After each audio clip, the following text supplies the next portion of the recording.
I'm really embarrassed because I also don't speak Arabic, but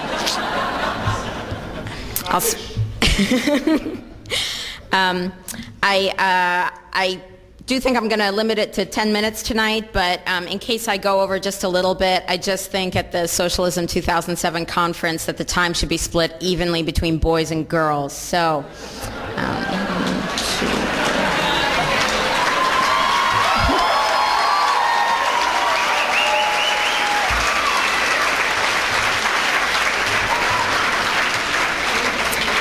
I'm making friends fast. Okay. When I speak, it's always for my family, for both sides of my family, as you'll hear about, but in particular this evening, this is for one of my cousins who lived in Baghdad. He's 21 years old, and he's dying from brain cancer. And in my mind, I cannot rule out that this was not our use of depleted uranium that has contributed to this.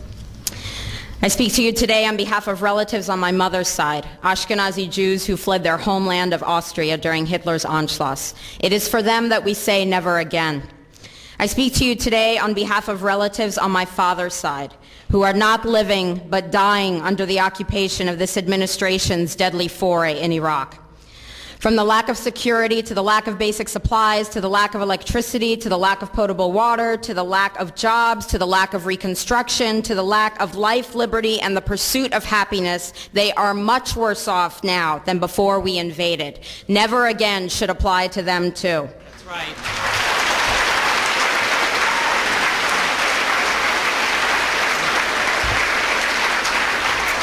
Picture this in your mind. A humanitarian worker in Baghdad is quoted as recalling the scene after a bomb blast. I saw a 4-year-old boy sitting beside his mother's body, which had been decapitated by the explosion. He was talking to her, asking her what had happened. There is no respite for Iraqis from the suffering inflicted by American weaponry and American racism. During the first Gulf War, destruction of Iraq's electrical grids incapacitated the medical system, what had been a first-class range of facilities known as the jewel of the Arab world. After January 1991, primary health care and preventative services ceased to exist, and with economic sanctions, there were critical shortages of food and life-saving drugs and equipment. Cholera became endemic in Iraq.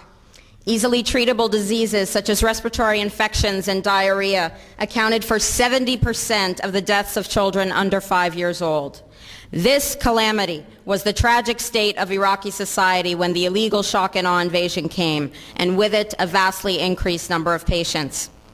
With the dissolution of law and order after our invasion came the looting of Iraq's hospitals.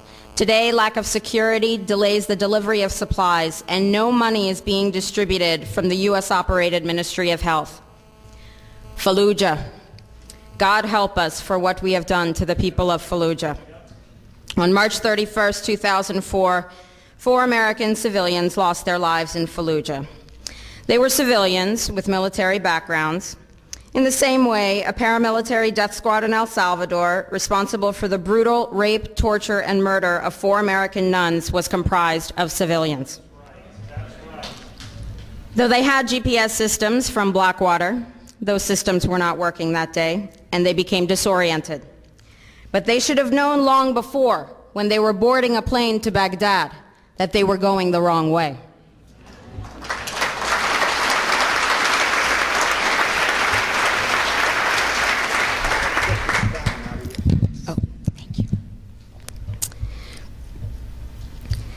Perhaps they nobly signed a contract with Blackwater to achieve financial security for their loved ones. But there is a word in the English language to describe an individual who sells out his body, his principles, his soul for monetary reward. That's a congressman.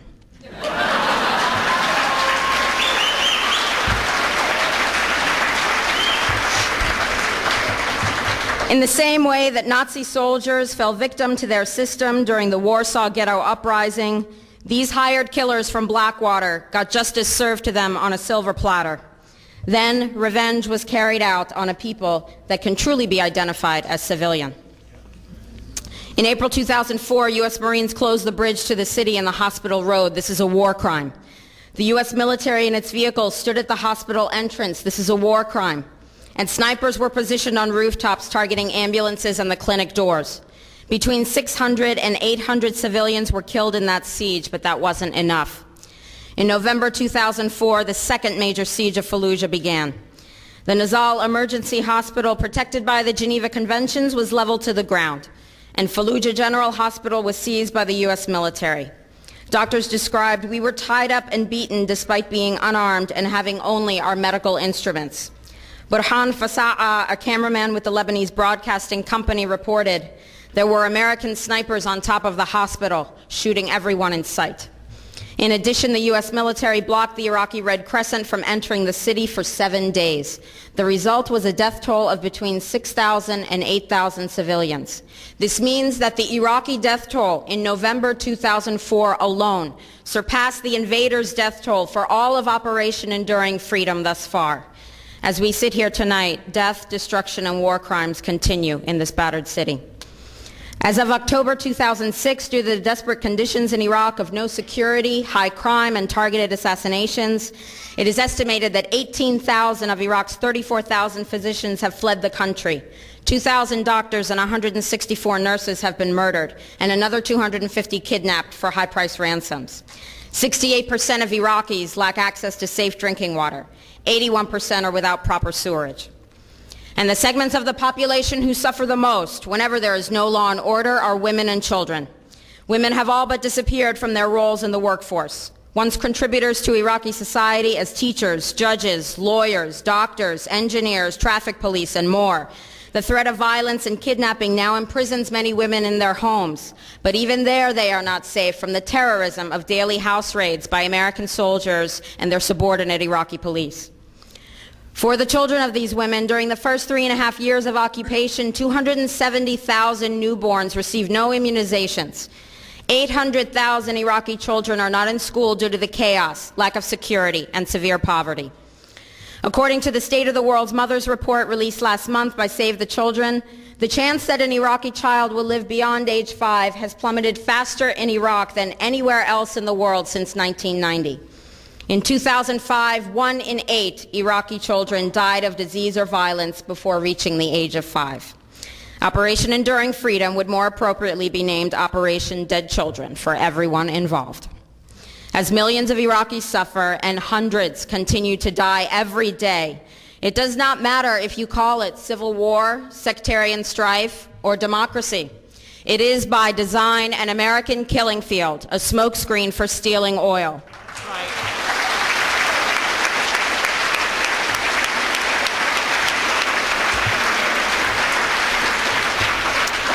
Here at home, if we don't care about the welfare of returning veterans who make up 1/3 of our homeless population, how do we expect to care about the welfare of now over 4 million Iraqi refugees?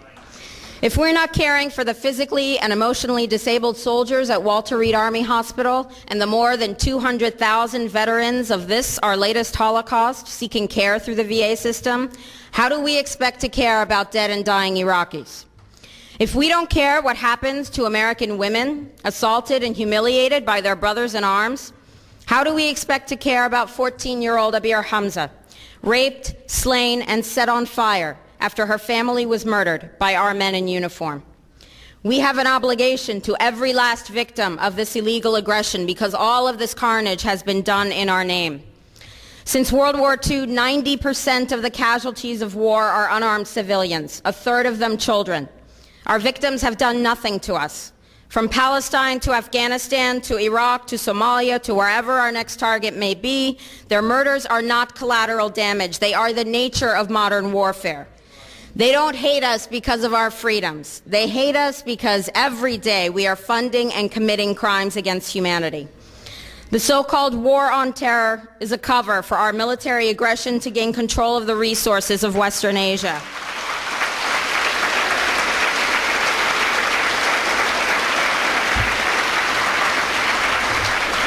This is sending the poor of this country to kill the poor of those Muslim countries. This is trading blood for oil. This is genocide. And to most of the world, we are the terrorists. In these times, remaining silent on our responsibility to the world and its future is criminal. And in light of our complicity in the supreme crimes against humanity in Iraq and Afghanistan and ongoing violations of the UN Charter and international law, how dare any American criticize the actions of legitimate resistance to illegal occupation?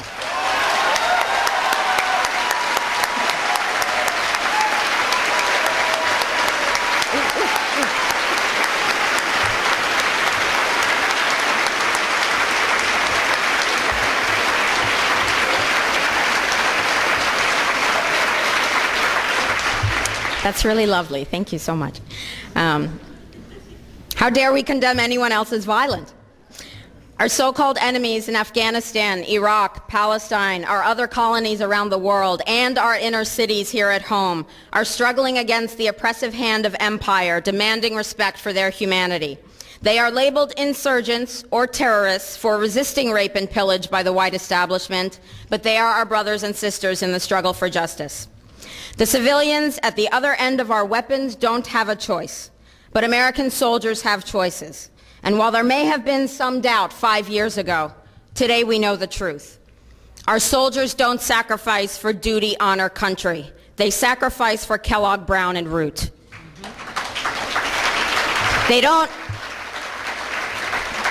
fight for America. They fight for their lives and their buddies beside them because we put them in a war zone.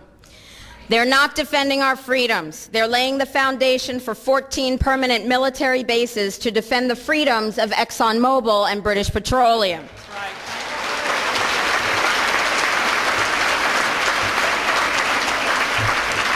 They're not establishing democracy. They're establishing the basis for an economic occupation to continue after the military occupation has ended. Iraqi society today, thanks to American help, is defined by house raids, death squads, checkpoints, detentions, curfews, blood in the streets, and constant violence. We must dare to speak out in support of the Iraqi people who resist and endure the horrific existence we brought upon them through our bloodthirsty imperial crusade. We must dare to speak out in support of those American war resistors, the real military heroes who uphold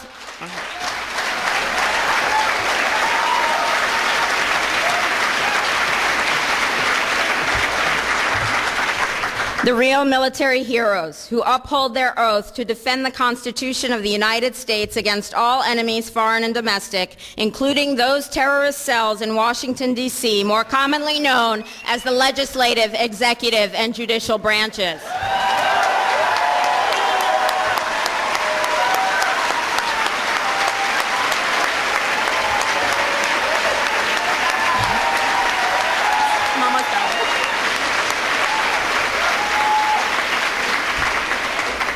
I close with a quote from Frederick Douglass, but if you want more information, please visit my website at liberatethis.com.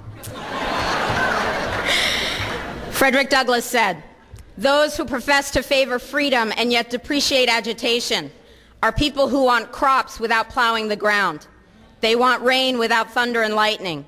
They want the ocean without the roar of its many waters. The struggle may be a moral one, or it may be a physical one, or it may be both, but it must be a struggle. Power concedes nothing without a demand. It never has, and it never will." Okay. Oh. Every one of us must keep demanding, keep fighting, keep thundering, keep plowing, keep speaking, keep struggling until justice is served. No justice, no peace. Thank you very much.